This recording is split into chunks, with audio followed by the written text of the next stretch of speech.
தமிழுக்கு நிகர் தமிழே, தமிழனுக்கு நிகர் எவரே. 2 அடியில் நம்மால் எதுவும் செய்ய இயலாது என்று எண்ணும் மனிதனிடத்தில் 2 அடி குரலில் எதையும் நம்மால் செய்ய முடியும் என நம்பிக்கையை ஊக்குவித்தது திருக்குறள். வணக்கம் குழந்தைகளே. வணக்கம் பகலவன் ஐயா. இன்னைக்கான குறளை நம்ம பார்ப்போமா? ஓ, பார்க்கலாமே. சரி, பாடத்துக்குள்ள போலாம். இன்னைக்கான குறள் அதிகாரம் 50, இடன் அறிதல். குறள் எண் 494. எண்ணியார் எண்ணம் இழப்பார் இடனறிந்து துண்ணியார் துண்ணிச் செயின். ஐயா, நீங்க சொன்ன இந்த குறளோட பொருள் என்ன?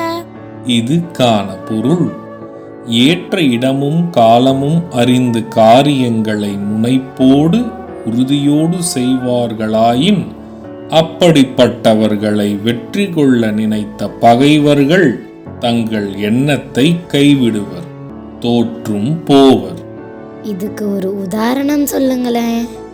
இதுக்கான உதாரணம், சிறந்த இடத்தையும் காலத்தையும் ஆராய்ந்து சிறப்பாக காரியங்கள் செய்பவர்களை பகைவர்கள் எதிர்கொள்ள நினைத்தால் கூட அந்த நினைப்பை கைவிடுவர்.